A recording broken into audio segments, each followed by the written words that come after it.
যেহেতু তুমি এজন এগৰাকী অভিযন্তা, চৰকাৰী অভিযন্তা, আৰু চৰকাৰী অভিযন্তা হ'ব গ'লে বহুতখিনি ৰুল অফ ৰেগুলেশ্যনত চলিব লগা হয়, সময়ৰ কথা থাকে, পটককৈ তুমি এনেকৈ অফো নোপোৱা। তুমি মডেলিং জগততো খোজ পেলাই বিভিন্ন ধৰণৰ কাম কৰি গৈছা, অভিনয় জগততো কাম কৰিছা, তোমাৰ এখন খুব সুন্দৰ পাৰিবাৰিক সংসাৰো আছে। কেনেদৰে মানসিক প্ৰস্তুত হোৱা এইবিলাক কেনে? নমস্কাৰ দৰ্শকবৃন্দ, স্বাগতম জনাইছোঁ আপোনালোকক আমাৰ জোনাক ইউটিউব চেনেলৰ কথা পাতো হওক অনুষ্ঠানটি আন এটি বিশেষ খণ্ডলৈ। আজি আমাৰ সৈতে উপস্থিত আছে এনে এগৰাকী মহিলা, যিগৰাকী মহিলাই সাংস্কৃতিক জগতৰ অভিনয় মডেলিঙৰ সমান্তৰভাৱে এগৰাকী চৰকাৰী খুব দায়িত্ববান কৰ্তব্যপ্ৰাণ চাকৰিয়াল হিচাপেও কৰ্মৰত, লগতে তেখেতৰ সংসাৰ দুটি সন্তানৰ মাতৃ হিচাপেও তেওঁ খুব সুন্দৰকৈ সংসাৰ পৰিচালিত কৰি আছে।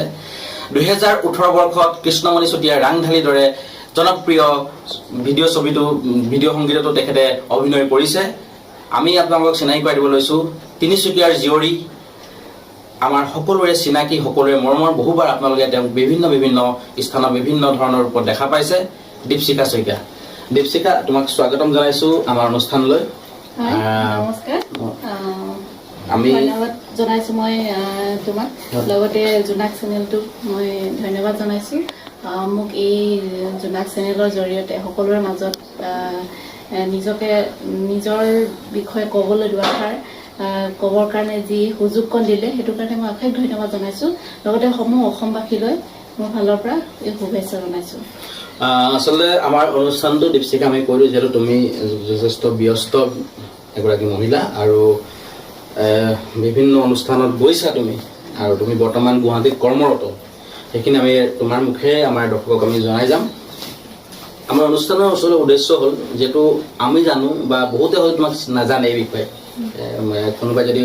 সাংস্কৃতিক জগতত দেখিছে হয়তো তোমাৰ যিটো ব্যক্তিগত পাৰিবাৰিক জীৱনৰ কথা নাজানে, কোনোবাই যদি পাৰিবাৰিক জীৱনৰ কথা দেখিছে হয়তো কোনোবাই তোমাৰ চাকৰি জীৱনৰ কথা নাজানে। সেইখিনি আমি সকলোবিলাক পাতি যাম। দীপশিখাৰ জন্ম ক'ত?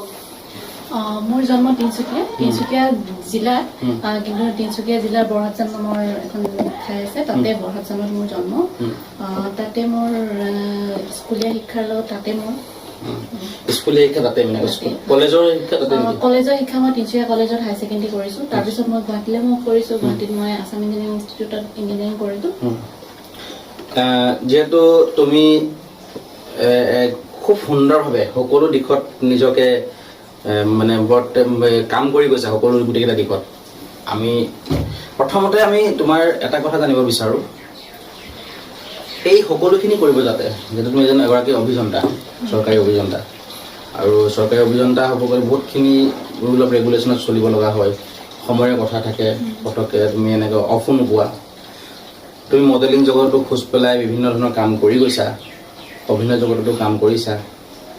তোমাৰ এখন খুব সুন্দৰ পাৰিবাৰিক সংসাৰো আছে। কেনেদৰে মানসিক প্ৰস্তুত হোৱা এইবিলাক কেনেকৈ মেইনটেইন কৰা? মানসিক প্ৰস্তুত হ'বলৈ হ'লে মানে নিজৰ ঘৰখনৰ ছাপোৰ্টটো নিশ্চয় লাগিব। সেই ক্ষেত্ৰত মোৰ নিজৰ মাৰ পৰা, মোৰ বা, মোৰ ভাইটি আছে ঘৰত, তেখেতৰ পৰা পুৰা ছাপোৰ্ট পাইছোঁ মই। বিয়াৰ পিছত মই হাজবেণ্ডৰ পৰা বহুতখিনি ছাপোৰ্ট পাইছোঁ, সেইটো কাৰণে হয়তো মই ইমানখিনিলৈকে আগবাঢ়ি যাব পাৰিছোঁ। তো চাকৰি কৰাৰ উপৰিও মোৰ যিটো দুটা সন্তান আছে, সন্তানকেইটা যিহেতু মোৰ সৰু হৈ আছে, সন্তানকেইটা ঘৰত ৰাখি বা হাজবেণ্ডৰ লগত ৰাখি ক'ৰবালৈ ওলাই যাবলৈ মোৰ যথেষ্টখিনি কষ্ট হয়। এইখিনি ক্ষেত্ৰত মই হাজবেণ্ডৰ পৰা এতিয়া বিশেষকৈ বহুতখিনি সহায় পাইছোঁ। যিহেতু তুমি সেই চৰকাৰী কৰ্মৰত, তোমাৰ স্বামীয়ে তোমাক যথেষ্টখিনি সহযোগিতা আগবঢ়াইছে, আগত তোমাৰ ঘৰখিনি হ'লেও তুমি যিহেতু তোমাৰ প্ৰশ্নটো সোধাৰ আমি কথাটো এইটো কাৰণে আলোচনা কৰিছোঁ, বহুত আমি দেখোঁ প্ৰতিভাৱান শিল্পীক বা উঠি অহা নৱপ্ৰজন্মক তেওঁলোকে যিকোনো এটা দিশতে ৰয় বা ভাবি লয় যে গোটেইকেইটা একেলগে নোৱাৰিম, কিন্তু তুমি তাৰ এটা খুব সুন্দৰ উদাহৰণ যে তুমি চেষ্টা কৰিলে বা যদি আমি প্ৰতিটো দিশত নিজক যদি তুমি অভিনয় কৰাবলৈ অভিনয় হিচাপে ভাবি লৈছা, অভিনেত্ৰী হিচাপে ভাবি লৈছা, যেতিয়া তুমি কৰ্মক্ষেত্ৰত যোৱা তুমি এজন কৰ্মচাৰী হিচাপে নিজক ভাবি লৈছা, খুব সুন্দৰকৈ পৰিচালিত কৰি গৈছা। আৰু এতিয়া আটাইতকৈ মানে ডাঙৰ কথাটো হৈছে তুমি এখন সংসাৰৰ মাজত তুমি এই গোটেইখিনি কাম কৰি আছা। অভিনয় সৰুৰ পৰাই কৰিছিলা? সৰুৰ পৰা মই অভিনয় কৰা নাই একদম সৰু যেতিয়া আছিলো মই তেতিয়া অভিনয় কৰা নাই নাচিছিলো মানে যেতিয়া গাঁৱতে আছিলো যেতিয়া মানে বিহু এনেকে নাচো ষ্টেজত নাচো বা ক'ৰবাত কিবা ফাংচন হ'লে কম্পিটিশ্যন এইবিলাকত জইন কৰোঁ কিন্তু অভিনয় কেতিয়াও কৰা নাছিলো যেতিয়া মই হায়াৰ ছেকেণ্ডেৰী পঢ়ি আছিলো হায়াৰ ছেকেণ্ডেৰী পঢ়ি থাকোঁতে এখন তিনিচুকীয়াৰ পৰা এখন হেৰি তেতিয়া VCD বিলাক খুব ওলাইছিলে তেনেকুৱা VCD এখন ওলাইছিলে সেই VCD খনতে মানে মই লগ পাইছিলো কৰা নাছিলো সেইখনত আকৌ কি হয় কলেজীয়া ছোৱালী বুলি এখন VCD ওলাইছিলে তেতিয়া তিনিচুকীয়াৰে আছিলে JP প্ৰডাকশ্যনৰ আছিলে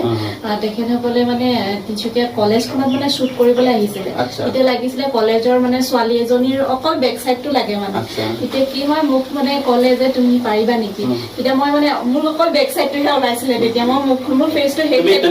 ফেচটো সহায় দিছিলা কিন্তু সহায় দিছিলো ঠিক আছে মই কৰিম তেতিয়া মানে অকল সেই কলেজৰ ছোৱালীবিলাক মানে খোজকাঢ়ি যেনে গৈ থাকে তেনেকে মানে মোৰ বেক চাইডটো অকল লৈছিলে ফেচটো মই সেইখন লোৱা নাই আৰু নেক্সট যেতিয়া তেওঁলোকে আকৌ এখন ওলাইছিলে মৰম এনাজৰী বুলি সেইখনত মই ফাৰ্ষ্ট মানে সেইখনত মই নিজকে কেমেৰা আগত ফেচ কৰিছিলো অভিনয়ৰ জৰিয়তে কিমান মান চনৰ কথা মনত আছে সেইটো আছিলে 2007 নহয় 2006ত মই সেইটো কলেজীয়া ছোৱালীখনত বেক চাইডটো মোৰ ওলাইছিলে তাৰপিছত মই 2007ত মই গুৱাহাটীলৈ মুভ কৰিলোঁ গুৱাহাটীত মই ইঞ্জিনিয়াৰিঙৰ কাৰণে তাতে এডমিশ্যন ল'লোঁ তেতিয়া মোৰ সেইটো শ্বুটিং হৈছিলে দৰ্শক আমি আমাৰ প্ৰতিটো খণ্ডতে আমাৰ এনেকুৱা ধৰণৰ অতিথি আমি পাওঁ যাৰ প্ৰথম আৰম্ভণিটো হয়তো আজিকালি ল'ৰা ছোৱালী হ'লে যে মোক পিছ চাইড বেক চাইডটো কিয় উলিয়াব লাগে নকৰোঁ বুলি কয় বা আমিও সেইবিলাক খুব সন্মুখীন হৈ থাকোঁ মাজে মাজে সেই যে তুমি সেই দিশটোক যে সঁহাৰি দিছিলা এটা ইউনিটক এটা শ্বুটিং ইউনিটক তেওঁলোকৰ এটা প্ৰডাক্ট তৈয়াৰ কৰে তুমি যিখিনি সহযোগিতা আগবঢ়াইছিলা যিহেতু তোমাৰ হয়তো সেই বেক চাইড ভিউটো নথকাহেঁতেন বা সেই দৃশ্যাংশ যদি ৰেকৰ্ডিং নকৰাহেঁতেন হয়তো তেওঁলোকৰ সেই কামটোতো ক'ৰবাত আধৰুৱা হ'লহেঁতেন তাত তোমাৰো সম্পূৰ্ণ কণ্ট্ৰিবিউশ্যন আছে তো সেই যে তুমি দিছিলা মই ভাবোঁ মোৰ ব্যক্তিগত ভাৱধাৰণা সেই তোমাৰ তাৰ প্ৰতি থকা যিটো সঁহাৰি বা তোমাৰ যি শ্ৰদ্ধা সেয়ে চাগে তোমাৰ দিশটোৱে তোমাক যিকোনো বস্তুত আমি শ্ৰদ্ধা মৰম কৰিলে আমি কোৱা তাৰপাছত তুমি গুৱাহাটী গুচি গ'লা সেয়া তোমাৰ হায়াৰ ছেকেণ্ডেৰী কথা গুৱাহাটীত গ'লো মই তেতিয়া ইঞ্জিনিয়াৰিং গ'লা তাৰ মানে শ্বুটিংটো তিনিচুকীয়া যেতিয়া কলেজত হৈছিলে তেতিয়া তোমাৰ হায়াৰ ছেকেণ্ডেৰী মানে higher secondary degree higher secondary Dipshikha কেনেকুৱা আছিলে কলেজত বুলি নহয় মই এতিয়াও সেই খুব চঞ্চল কলেজতো মই চঞ্চলে আছিলোঁ পঢ়াত বাৰু বেয়া নাছিলোঁ পঢ়াত ভাল সেইটো গম পাইছোঁ কলেজতো মই সেই চঞ্চল আছিলোঁ আমি তোমাৰ সেই অভিযান্ত্ৰিক পঢ়িবলৈ যোৱা অভিনয় তোমাৰ তুমি মণ্ডলীন যোগে এইবিলাক আমি কথা পাতি যাম আমি এখন তোমাৰ সৰু কাললৈ যাওঁ যিহেতু তুমি তিনিচুকীয়া ক'ত মই বৰহাবজানৰ LP স্কুলত পঢ়িছিলোঁ গাঁৱৰ পৰিৱেশ এটা চাগে সৰুতে ৰবাব চাগে খাইছানে চুৰ কৰি চুৰ কৰি খোৱা নাই মোৰ ঘৰৰ বাৰীতে ডাঙৰ ৰবাব টেঙা গছ এজোপা আছিলে সেইজোপা খাবলৈ খুব মানে ভাল আছিলে তো আমাৰ বাৰীৰ পৰাহে বেলেগে চুৰ কৰে আচ্ছা আচ্ছা এতিয়া যিহেতু তুমি সৰুতে থাকোঁতে তোমাৰ লগৰ ছোৱালীও থাকে সেই সময়ত চবৰে থাকে আৰু সেই সময়ত মানুহৰ শৈশৱকালটো অলপ বেলেগ ধৰণৰ আছিল ডাঙৰলৈ শ্ৰদ্ধা ভক্তি ভয়টো অলপ বেছি আছিলে তোমাৰ ঘৰত কোন কোন আছিলে তেতিয়া ঘৰত মোৰ আমি আছিলোঁ প্ৰথমতে মোৰ মা দেউতা ককা আছিলে মোৰ সৰুতে ককা আছিলে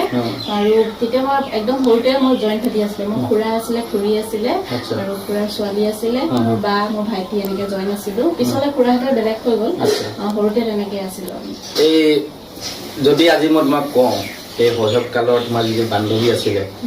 যিহেতু সেই সময়ত মানে ল'ৰা বা ছোৱালী বেলেগ বেলেগে প্ৰায় থাকে বান্ধৱী সৰু কালত আৰু সেইটো সময়ত আজিকালি বাৰু সেইবিলাক একো নাই যদি কওঁ খুব ভাল বান্ধৱী এজনীৰ নামটো মনত পেলাই আমাৰ অনুষ্ঠান তেওঁ চাব কাৰ নাম মনত পেলাবা একদম সৰু যেতিয়া আছিলোঁ যেতিয়া LP স্কুল পঢ়ি আছিলোঁ তেতিয়া আছিলে আমাৰ ঘৰৰ ওচৰতে আছিলে পপি বুলি আছিলে বেবী বুলি আছিলে তাৰপিছত স্কুলত আছিলে বন্দনা মমি এনেকৈ আছিলে সিহঁতৰ লগত আছিলে বন্দনা মমি পপি আপোনালোকে যদি অনুষ্ঠানটো চাইছে আপোনালোকে আমাৰ এই LP স্কুল আমাৰ LP স্কুলত পাতি আছোঁ মালে বেছি ভয় আছিল নে দেউতালে দেউতালে মোৰ ভয় অকণো নাই দেউতাৰ ছোৱালী মানুহ দেউতাকে আচলতে মৰম কৰে আচলতে বেছিভাগ মৰম কৰে দেউতাকে মালে ভয় কৰিছিলোঁ মায়ে গালি দিয়ে ক'ৰবাত নাযাবি কিবা কৰিবি এইবিলাক কয় কিন্তু দেউতাই কেতিয়াও গালি নিদিয়ে মানে দেউতা মোৰ এতিয়া নাই দেউতাৰ ঢুকালে কিন্তু যেতিয়ালৈকে দেউতা ঢুকালে তেতিয়ালৈকে কোনোদিন দেউতাৰ পৰা গালি খাই নাপালোঁ আৰু তোমালোকৰ বাই ভনী ককাই ভাই মোৰ বা আছে আৰু ভাইটি এটা আছে ভাইটি আৰু বা চাগে বিয়াই হৈছে এতিয়া বা একচুৱেলি বিয়া হোৱা নাই বা মই যেতিয়া বিয়া হৈছিলো বা একচুৱেলি পঢ়ি আছিলে মাষ্টাৰ ডিগ্ৰী কৰি আছিলে এতিয়া তেখেতে নিজকে এষ্টাব্লিছ কৰি ল'লে এতিয়া টেটৰ টিচাৰ হয় তেওঁ এতিয়া ভাবিব আৰু ঠিক আছে ঠিক যিটো তিনিজন আছিলে মাজৰ তুমি মাজৰজনে ওপৰলৈ যাব পাৰে তললৈ আহিব পাৰে ন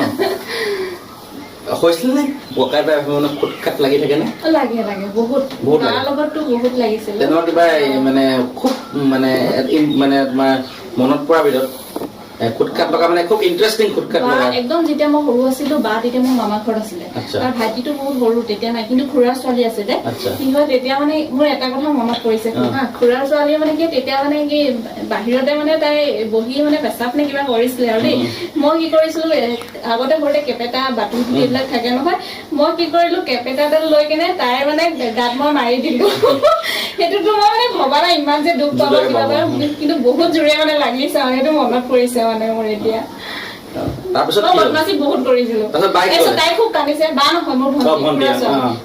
তাই খুব কান্দিছে আৰু তথাপি মই মানে খুব জেদি আছিলো নাই মই ইমান জোৰে মৰা নাই কিবা এনেকে কৈ মানে কলো আৰু কিন্তু তেনেকুৱা আৰু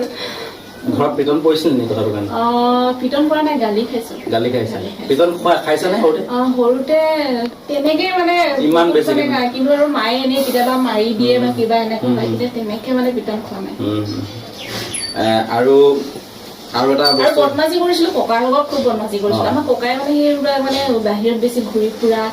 লগৰ ল'ৰা ছোৱালী আহিলে মানে বেছি হলি গলি কৰি থকা এইবোৰ খুব বেয়া পায় মানে কিতাপ পঢ় ভালকে থাক মানে ভাল হওঁ আৰু এনেকুৱা বুলি বিচাৰে আৰু মানে কি হয় আৰু তেতিয়া মানে এটা চাউণ্ড বক্স এটা আছিলে আমাৰ গান চান শুনি খুব ভাল পাওঁ আৰু ককাই মানে কি কম ভলিউমত বজালে ভাল পায় কিন্তু আমি মানে কি কৰো ককাক চুকাবৰ কাৰণে খুব ভলিউম দি কেনে বজাও মানে ককাই খুব গালি দিয়ে মানে তেতিয়া এতিয়া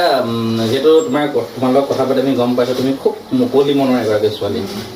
আৰু যদি মই তোমাক কওঁ এই শৈশৱকালৰ তুমি যিটো প্ৰাথমিক বিদ্যালয়ৰ পঢ়া বয়সৰ আমাৰ কথা কৈ আছা ককাই তোমাৰ লগত চুকত ধেমালি কৰিছিলে ককাইকে এইটো নাতিনেও বহুত যথেষ্ট মৰম কৰে মানে আৰু তোমাৰ দাদা ভাইটি আছে ন ভাইটি আৰু বা কেতিয়াবা এনেকুৱা হৈছে নি বদমাচিটো তুমি কৰিছা ফচিছে সিহঁতে তেনেকুৱাটো মনত আছে কিন্তু মনত পৰা এনেকুৱাটো কৰিছো মইতো বহুত বদমাছ মানে বা ভাইটিৰ কম্পেয়াৰ কৰি মানে মই বেছি বদমাছ আছো মানে আনকি খুৰাৰ ল'ৰা ছোৱালী কেইটাও আছে তাহাঁততকৈ মানে মই বেছি বদমাছ কৰো দীপশিখাৰ বাইদেউ যদি চাই আছে আৰু ভাইটি যদি চাই আছে আজি সহায়কাৰী দিছে আমাৰ অনুষ্ঠানত যে আপোনালোককে বেছি বদমাছ দীপশিখা আছিলে আৰু আপোনালোকে এতিয়া মাক মানে কমপ্লেইন কৰিব পাৰে নাই এতিয়াও জানে মই বদমাছ এতিয়াও জানে মানে সেই সময়ত দীপশিখাই সৰুতে কিবা ভাবিছিল নেকি কাৰোবাক দেখি যেনেকে আমাৰ বহুতে সৰুতে এখন চিনেমা চালে হয় মই চিনেমা এক্টৰ হ'ম একদম পুলিচ দেখিলে চিনেমা সৰুতে তেনেকুৱা কিয় ভাব আহিছিলে নেকি নাই সৰুতে নাই ইমান মানে অভিনয় কৰিম কিবা কৰিম বুলি অহা নাই এনে বেলেগ কিবা আহিছিলে বেলেগ মানে মই ডান্সৰ প্ৰতি বহুত মোৰ ইণ্টাৰেষ্ট আছিলে সৰুৰ পৰা মানে খুব মানে মোৰ আনকি মোৰ দেউতাই ডান্স কৰিছিলে দেউতাই মোৰ বিহু নাচিছিলে তাৰপিছতে গান চান গাই এনেকে দেউতাৰ পৰা মই সেইটো পাইছো আৰু কিন্তু মোৰ ডান্সত মানে মোৰ বহুত ইণ্টাৰেষ্ট আছিলে মই ডাঙৰ হ'লে ডান্সাৰ হ'ম বুলি ভাবিছিলো তুমি কি নাচিছিলা মই বিহু নাচিছিলো তাৰপিছত আগতে এইবিলাক সৃষ্টি কম্পিটিশ্যন এইবিলাক হয় সেইবিলাক নাচিছিলো তাৰপিছত মই যেতিয়া স্কুল পঢ়িছিলো তেতিয়া মই ওডিচি নৃত্য মানে শিকিছিলো কিন্তু মানে কমপ্লিট হোৱা নহ'ল দীপশিখাই কি খাই ভাল পায় বেছিকে কি খাই ভাল পাওঁ মোৰ তেনেকে খোৱাত একো হেৰি নাই মই খাওঁ কি খাই ভাল পাওঁ মই ৰুটি বেছি খাওঁ চিকেন মটন এনেকে খাওঁ আৰু যদি সৰুতে আমি যেতিয়া সৰু কালৰ কথা পাতি আছিলো সৰুতে যদি আলহীয়েতো ঘৰলৈ আহিলে মিঠাই আনে প্ৰত্যেকৰ ঘৰত কিছুমান ইণ্টাৰেষ্টিং ঘটনা থাকে আমি এই অনুষ্ঠানৰ মাজত কিছুমান ইণ্টাৰেষ্টিং ঘটনা উলিয়াব চেষ্টা কৰোঁ পেৰিয়ে সেই মিঠাই পেকেটটোক লৈ কেতিয়াবা মানে ঘৰত অকণমান ককাই বাই ভনীৰ মাজত বা মই টানাটনি এনেকুৱা ধৰণৰ কাৰোবাৰ ঘৰত হয় কাৰোবাৰ ঘৰত নহয় নাই ন তাৰমানে তোমালোকক মানে মই খোৱা বোৱাত তুমি ইমান তাৰপিছত তুমি হাই স্কুল ক'ত পঢ়িলা তাৰপিছত মই বৰহাটজান হাই স্কুলত ক্লাছ 5ৰ পৰা ক্লাছ 10লৈকে তাৰপৰা মেট্ৰিক দিছা তোমাৰ ঘৰৰ পৰা কিমান দূৰ আছিলে স্কুল মোৰ ওচৰতে তাৰমানে খোজকাঢ়িয়ে যোৱা হৈছিলে আগতে তোমালোকে কি কোৱা নাজানো আমি ৰিকেশ্যন বা পানী খচুটি বুলিয়ে কওঁ আজিকালি টিফিন ছুটি আজিকালি সেই টিফিন ছুটিত আমি আমাৰ অনুষ্ঠানতে পাইছোঁ প্ৰত্যেকৰে কিছুমান স্মৰণীয় ঘটনা থাকে এজনক পাইছিলোঁ আমাৰ অনুষ্ঠানত যাতে টিফিন চুটি ঘৰলৈকে ঘূৰি নাহিলে আৰু মাৰ্বল খেলি থাকিলে ঠিক তেনে তোমাৰ কেতিয়াবা তোমালোকে কি কৰিছিলা ৰিক্ৰেশ্যনত বা পানী খচুটিত পানী খচুটি যেতিয়া মানে ক্লাছ 7লৈকে আছিলোঁ তেতিয়া আমি খুব খেলিছিলোঁ কাবাডী খেলিছিলোঁ তেনেকৈ কাবাডী খুব খেলা হয় এতিয়া আমাৰ অনুষ্ঠান চাই থকা যদি কোনোবা এইটো সত্য কথা বিলুপ্ত প্ৰায় ক্লাছ 4-5 যে ছোৱালী যে আমাক সুধি দিবলৈ আছে ঘৰত কাবাডী কি এইটো মানে কাবাডী খেলা আৰু কি খেলিছিলা কাবাডীয়ে বেছি খেলা হৈছিলে তেতিয়া টিফিন ছুটিত তাৰপিছত বাকীটো খেল ধেমালি মই বাকীবোৰ খেলোঁ মই খেলা ধূলাও কৰিছিলোঁ কিন্তু তেতিয়া সেইটো সময়ত কিন্তু এনেই টিফিন ছুটি সময়ত কাবাডী আৰু কি হয় ইণ্টাৰেষ্টিং কি হয় আমি ক্লাছ যেতিয়া 7লৈকে পঢ়িছিলোঁ তেতিয়া মানে আমাৰ স্কাৰ্ট আছিলে কাবাডী খেলিবলৈ ভাল আৰু তেতিয়া স্কাৰ্ট পিন্ধিছোঁ তেতিয়া আমি ল'ৰাৰ লগতো কাবাডী খেলিছিলোঁ আমাৰ ল'ৰাবিলাকৰ লগতো তেতিয়া লগৰ ল'ৰাবিলাকৰ লগতো মানে আমি কাবাডী খেলোঁ বা আৰু ভাইটি একেখন স্কুল আছিলে একেলগে মানে তোমালোকৰ মানে ক্লাছবোৰ বেলেগ বেলেগ আছিলে কিন্তু একেখন স্কুলৰ আছিলে ন এই তুমি সেই যিহেতু তুমি এতিয়া তোমাৰ কথাৰ পৰা ওলাই গৈছে তুমি এজন ভাল খেলিছিলা মানে ক্ৰীড়াৰ লগতো তুমি খুব ইণ্টাৰেষ্টেড তাৰপিছতে তুমি যিহেতু নৃত্য কৰিছোঁ বুলি কৈছা আহিমত প্ৰতিযোগিতাত অংশগ্ৰহণো কৰিছিলা যেতিয়া কোনোবা এটা প্ৰতিযোগিতাত অংশগ্ৰহণ কৰিছিলা পাব লাগে তুমি কিবা এটা পুৰস্কাৰ পোৱা নাছিল হৈ যায় কেতিয়াবা খং উঠিছিলে নাই কাজিয়া লাগে নাই তোমাক মানে মই তোমাক সুধিব বিচাৰিছোঁ তুমি দণ্ডুৰী হয়নে নহয় নাই কিবা সেইটো কাৰণে মই কাৰো লগত কাজিয়া নালাগো খংটো উঠে নিশ্চয় উঠে সেইটো মই নাপালোঁ কিবা কৰোঁ কেতিয়াবা কিন্তু কাকো তেনেকৈ কাৰো লগত মানে কমিটি বা কিবা এইবিলাকৰ লগত কাজিয়া লগা নাই ঘৰত আহি কওঁ মই পাব লাগিছিলে কিবা লাগিছিলে কিন্তু সেইটো ক্ষেত্ৰত কাজিয়া নালাগো এনেই কিন্তু কাজিয়া লাগিছোঁ দণ্ডুৰী তুমি দণ্ডুৰী হয় দণ্ডুৰী মানে মই যুক্তিত দণ্ড লাগো মই মানে এনেই বিনা কাৰণত মই কাৰো লগত নালাগো কিন্তু কিবা যদি যুক্তি থাকে বা কিবা এইটো নহয় মানে সি কৰিছে সেইটোত মই কাজিয়া লাগো দৰ্শকবৃন্দ কেনেদৰে কেটেপা মৰা ছোৱালীগৰাকী কাবাডী খেলা ছোৱালীগৰাকী আহি পেলাই আজি দীপশিখা শইকীয়া হ'ল আপোনালোকে তেখেতৰ শৈশৱকালৰ জন্মস্থানৰ বিষয়ে আমি অলপ চলপ আপোনালোকৰ আগত আজি অৱগত কৰালোঁ কেনেদৰে দীপশিখা আহি পেলাই আজি এই পৰিস্থিতিত এগৰাকী অভিনয় বা মডেলিং জগতত বা এগৰাকী চৰকাৰী অভিযন্তা হিচাপে কৰ্মৰত এই কেনেকৈ বাকী মাজৰ যিখিনি সংগ্ৰাম আছে তেখেতৰ শিক্ষাৰ কথা আছে আমি আপোনালোকৰ লগত তেওঁৰ সৈতে কথা পতুৱাই যাম যিহেতু আমি পৰৱৰ্তী সময়ত দীপশিখা পুনৰ মাজত উপস্থিত থাকিব যদি আপোনালোকে দীপশিখাৰ বিষয়ে আৰু কিবা বিশেষ জানিব বিচাৰে তেন্তে আমাৰ কমেণ্ট বক্সত কমেণ্ট কৰিব আৰু আপোনালোকে যদি আমাৰ এই অনুষ্ঠান চাই ভাল পাইছে তেন্তে আমাৰ জোনাক ইউটিউব চেনেলটো আপোনালোকে ছাবস্ক্ৰাইব কৰিব নাপাহৰিব আৰু আপোনালোকৰ আশে পাশেও যদিও এনেদৰে প্ৰতিভাসম্পন্ন কোনো ব্যক্তি আছে বা আপোনালোকে ভাবে যে এইজন ব্যক্তি অকণমান আগবঢ়াই দিব পাৰি আমাক যোগাযোগ কৰক আমি নিশ্চয় তেওঁক সহায় কৰিম যিমানখিনি পাৰোঁ আমি আগুৱাই লৈ যোৱাৰ চেষ্টা কৰিম কেৱল সাংস্কৃতিক দিশতে নহওক ক্ৰীড়া হওক সাংস্কৃতিক হওক সাহিত্য হওক সামাজিক হওক বা অন্যান্য কোনোবা দিশত হ'লেও আমি যিমান পাৰোঁ তেওঁলোকক সহযোগ কৰিম ঘৰতে থাকক সুস্থ থাকক চৰকাৰী নিৰ্দেশনা মানি চলক আৰু মাস্ক ব্যৱহাৰ কৰক চেনিটাইজাৰ ব্যৱহাৰ কৰক সামাজিক দূৰত্ব বজাই ৰাখক পুনৰ এজন নতুন অতিথিৰ সৈতে লগ পোৱাৰ প্ৰতিশ্ৰুতিৰে আজিলৈ আমাৰ অনুষ্ঠান সামৰিব লৈছোঁ দীপশিখা তোমাক ধন্যবাদ জ্ঞাপন কৰিছোঁ তুমি যিহেতু তিনিচুকীয়াৰ পৰা তুমি এতিয়া বৰ্তমান গুৱাহাটীত কৰ্মৰত তাৰ মাজত আমাৰ শিৱসাগৰত এই অনুষ্ঠানত আমাক ইমানখিনি সময় দিয়াৰ বাবে পৰৱৰ্তী সময়ত তোমাৰ আমি বাকীখিনি কথা আলোচনা কৰি যাম ধন্যবাদ জোনাক চেনেলক মই এইকণ সুবিধা দিয়াৰ কাৰণে মই বহুত ধন্যবাদ জনাইছোঁ লগতে আক্ৰাম তোমাকো মোৰ এই মানে মাতি অনাৰ কাৰণে তোমাৰ চেনেলটোলৈ বহুত বহুত ধন্যবাদ জনাইছোঁ